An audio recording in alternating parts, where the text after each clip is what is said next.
Evidence of election fraud continues to mount despite Democrats' attempts to divert attention away from the results.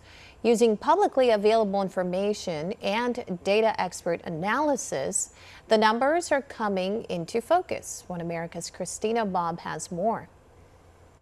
Democrats seem to have come completely unhinged in the few days since January 6th. They've engaged in an information war and called on big corporations to deplete money and resources from anyone who supports President Trump. With less than 10 days from the transition, why would Democrats risk alienating so many Americans? It appears that Democrats are concerned the real facts about the election could take center stage and want to create a media frenzy on anything but the facts surrounding the election.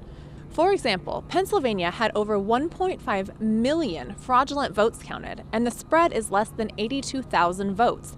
These fraudulent votes come from dead voters, ballots that were received before they were supposedly mailed out, and over 330,000 electronic spikes from the voting machine. 205,000 overvotes, meaning there were 205,000 more votes than registered voters, and 682,000 ballots that were illegally processed without any oversight whatsoever. More than 1.5 million votes in Pennsylvania is apparently what it took for Joe Biden to steal the state.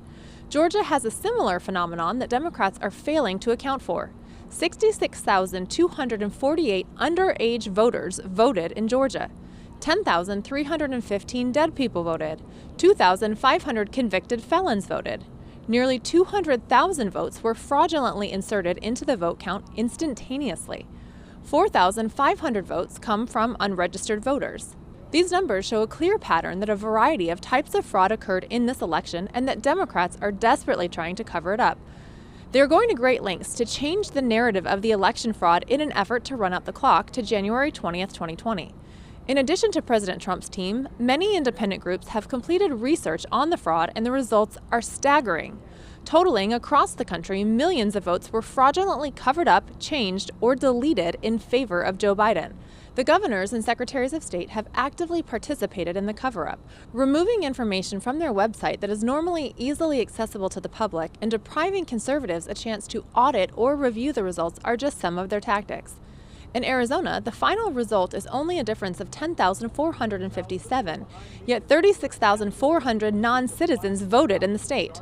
Arizona also experienced phantom spikes from the voting machines to the tune of roughly 50,000 additional votes going to Joe Biden. These numbers come from information that is publicly available, whether from the Secretary of State's website before the content was removed or from the raw data that was pushed out on election night. These are conservative estimates, and a forensic audit of the election would likely reveal that the numbers are much higher. Thus far, the secretaries of state and governors have prevented true forensic audits. I'm Christina Bobb, One America News, Washington. Want to see more videos like this? Visit OANN.com for immediate access to all the clips you've been waiting to see.